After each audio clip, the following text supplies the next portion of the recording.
আসসালামু আলাইকুম বন্ধুরা, সবাইকে সিস্টার্স কিচেনে স্বাগতম। আবার একটি নতুন ভিডিও নিয়ে আপনাদের মাঝে চলে এসেছি। আজকের রেসিপি হলো চিংড়ি মাছ দিয়ে লতি রান্না, তো দেখতে থাকুন। প্রথমেই চুলায় একটি পাত্র বসিয়ে দিয়েছি, পরিমাণ মতন রেগুলার রান্নার তেল দিয়ে দিব, কুচি করে রাখা পেঁয়াজগুলো দিয়ে দিব, তারপর সামান্য ভেজে নিব। পেঁয়াজগুলো আমি হালকা ভেজে নিয়েছি। পরিমাণ মতন আদা রসুন বাটা দিয়ে দিব, পরিমাণ মতন হলুদ মরিচের গুঁড়ো দিয়ে দিব, তারপর হলুদ মরিচগুলো সামান্য ভেজে নিব, স্বাদ মতো লবণ দিয়ে দিব, গোটা চারেক কাঁচামরিচ দিয়ে দিব, সামান্য পানি দিয়ে মশলাগুলোকে খুব ভালোভাবে কষিয়ে নিতে হবে। এই তো মশলাগুলো খুব সুন্দরভাবে কষিয়ে নিয়েছি। ধুয়ে রাখা চিংড়ি মাছগুলো দিয়ে দিব, তারপর সুন্দরভাবে কষিয়ে নিতে হবে।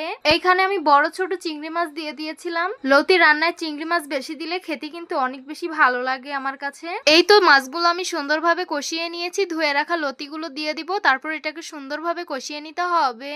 যারা লতি খেতে পারেন না, গলায় ধরে, তারা কিন্তু লতিগুলোকে ভাপ দিয়ে পানি ফেলে দিতে পারেন, তাহলে কিন্তু গলা চুলকাবে না। আজকে আমি লতিগুলোকে ভাপ দিয়ে পানি ফেলে দেইনি, সেই ক্ষেত্রে আমি লতিগুলোকে খুব ভালোভাবে কষিয়ে নিয়েছি। আপনারা চাইলে এখানে একটু লেবুর রসও দিয়ে দিতে পারেন, তবে আমি দিব না এখানে। এখন পরিমাণ মতন ঝোলের পানি দিয়ে দিব, তারপর এটাকে সুন্দরভাবে নেড়ে মিশিয়ে নিব। আরেকটি সরা দিয়ে ঢেকে দিব, বলক আসার অপেক্ষায় থাকবো। এই তো তরকারিগুলো বলক এসে পড়েছে। এখন আমি একটু নেড়ে চেড়ে মিশিয়ে নিব। ঘরে লেবু না থাকলে টক জাতীয় যা থাকবে সেটাই কিন্তু দিতে পারেন। পরিমাণ মতন শাক বাটা দিয়ে দিব, তারপর এটাকে সুন্দরভাবে নেড়ে মিশিয়ে নিতে হবে।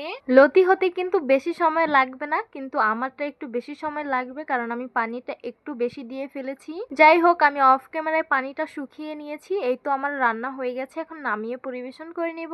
এই তো গরম গরম সার্ভ করে নিলাম লতি দিয়ে চিংড়ি মাছ রান্না। দেখতেই তো পারছেন কত বেশি সুন্দর লাগছে, আর খেতে কিন্তু অসংখ্য মজা হয়েছে। লতিগুলো কিন্তু একটুও গলায় ধরেনি, আর লতিগুলো কিন্তু মমের মতন গলে গিয়েছে।